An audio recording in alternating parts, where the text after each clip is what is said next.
Good evening, and welcome to That Guy Riffs. Today, the other guy joins that guy again, as we take a look at a film about lunchroom manners, because there was really nothing else to talk about back then. Sit back and enjoy. Remember when you asked your kid what they did today and they said nothing? This is the nothing they're talking about. Because it's the 1950s, and we haven't acknowledged that drugs exist yet. Millions of tax dollars and 5 PhDs to tell you how to eat lunch. Just before lunch one day, a puppet show was put on at school. It was called Mr. Bungle Goes to Lunch. This was not planned, and the children were terrified. It was fun to watch. Yay. In the is that kind of show. If they're gonna point to that puppet's crotch at any point, I'm out of here. His hands were dirty. Dirty. And his hair was messy. Messy. But Mr. Bungle didn't stop to wash his hands or comb his hair.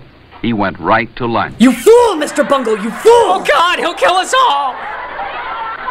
Then, instead of getting into line at the lunchroom... Merry Christmas, kiss my ass, kiss his ass, happy Hanukkah. ...aside and went right to the front. Even though this made the children laugh, no one thought that was a fair thing to do. Stop laughing, goddammit! I'm a serious puppeteer!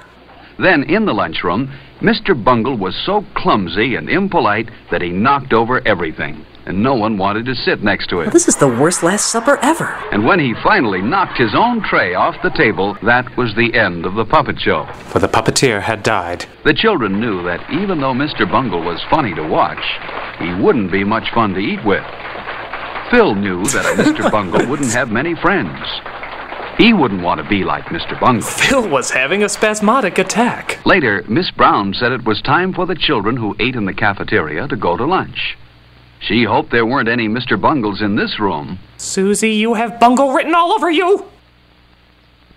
Apparently the kids took a vow of silence. Phil stopped to return a book to Miss Brown while his friends went on to the lunchroom. He would have to catch up with them later. Phil realized this was an incredibly pointless scene and should have been edited out. On his way to catch up with his friends, Phil almost walked past the boys' room, but he stopped and thought. Were his hands clean? No, they were a little dirty. And bloody. Phil remembered that Mr. Bungle didn't wash his hands. Mr. Bungle's hair was messy, too. Phil didn't want to be like Mr. Bungle. Thus a young Larry Craig begins his descent. Inside the boys' room, Phil was surprised to see some of his friends washing their hands, too. In the urinal for some reason. Phil washed his hands well, with lots of soap. God, Jesus, kid! Howard Hughes didn't use that much. Then he rinsed the soap off. Dirty! Dirty! I'm a dirty little boy! Now somebody wash my crotch! Phil dried his hands well, too. When he was finished, he threw the paper towel in the basket where it belonged. And then he made sure that his hair looked neat. What hair? Charlie Brown had more hair than that. Now, Phil and his friends were ready for lunch. His germ-free bubble was waiting for him in the hall. Yeah, you're welcome, bungholes. There was a line of children waiting to get into the lunchroom when Phil got there. Fucking rush hour. He saw some boys he knew at the front of the line. They waved for him to go up to the front with them. The guard's not looking. Do it! Do it now! Phil didn't want to break into line as Mr. Bungle did. Thou shalt not bungle. So Phil went to the end. That was the fair thing to do. He would see his other friends inside the lunchroom. If I don't starve first. The line moved very fast, and soon Phil was inside. First he picked up his tray. And? God, the suspense is killing me! Will he ever get his lunch? Then he got his silverware. He put his knife, fork, and spoon neatly on the tray. That's just OCD. And then he slid his tray along.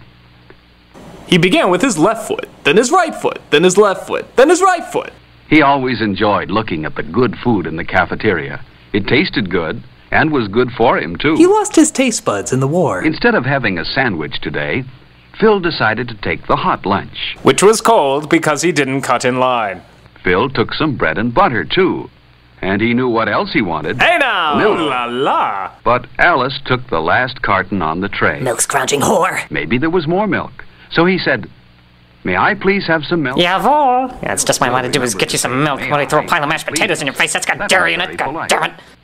Yes, there was more milk. Rejoice? Phil remembered to say thank you when he took the carton of milk. Like I care. Phil had good manners. Get out of He here. didn't want to be like Mr. Bungle in the lunchroom. I'm looking at you, Jimmy. Phil didn't want to forget his dessert. The cake looked delicious. Damn, kid, would you like some meal with your cake? At the end of the line, the lunchroom supervisor said she had noticed how polite Phil was, and she smiled at him. She wouldn't smile at a Mr. Bungle. Not smiling at you, Bungle breath. Phil went to the table where his friends were. He put his tray down carefully, pulled out his chair quietly, and sat down. He knew his friends wouldn't like a noisy Mr. Bungle at their table. Film seems very anti-Bungle. There was someone Phil liked, Freddie. He always brought his lunch from home. It looked good. Freddie had a sandwich, an apple, a cookie, and milk. And a small spherical goat turd. Before Phil began to eat, he always put a napkin on his lap.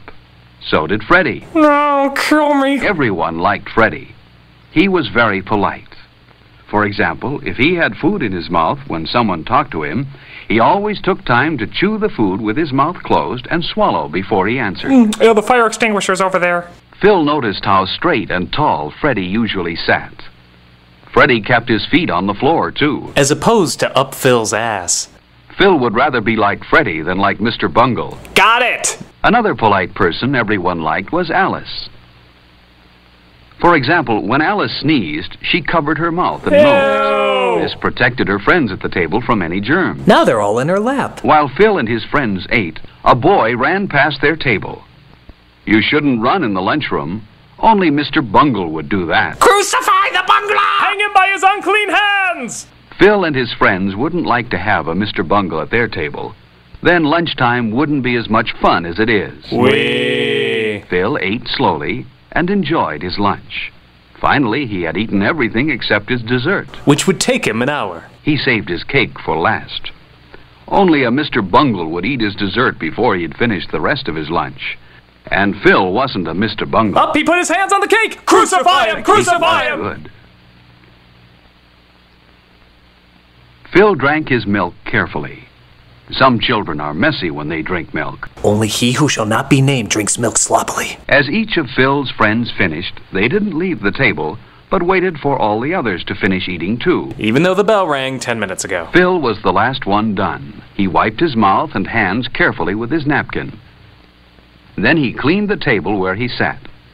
He didn't want to leave his place at the table dirty. I'm not a bungle, I'm not a bungle! Everyone at the table cleaned his own place well. But look at that table. I smell a bungle. It was left very messy. Phil thought a Mr. Bungle must have sat there. Mr. Bungle seems to be the Judas of the puppet world. But Phil didn't want to be like Mr. Bungle. I'd rather die! So he put his chair neatly into place. And his table looked fine. He licked it clean himself. Not a piece of paper or scrap of food was left on it. Mr. Bungle would leave a pink cigarette on the bed before he left. No, Mr. Bungle sat here. Actually, I'm under the table. Phil's friends were careful to put their waste papers and empty milk cartons where they belonged. In this way, they helped keep the lunchroom clean. And it plugged up yet another landfill. Phil was certain that Mr. Bungle wouldn't put his paper in the waste basket and his empty carton on the milk tray. Mr. Bungle probably wouldn't bother to put his lunch tray in the right place either, but Phil and his friends did. Fuck Mr. Bungle! Fuck him in the ass! Lunch was good today. Bungle, bungle, bungle, And then bungle, Miss bungle. Brown told Phil and his friends how proud she was of them. They had left their table the neatest in the lunchroom. No one here was a Mr. Bungle, and no one wanted to be. Except for you, Susie. God damn it. Are you like Mr. Bungle? Mr. Bungle is a shame because he spoils lunchtime. What did I ever do to you? Don't be like Mr. Bungle. Have good lunchtime manners, and lunch will be more fun for everyone. Seriously, what did I do? Was the burnt cross in my yard really necessary? And why was it made of milk cartons? What is your deal? I will not slip quietly into the night. Coward!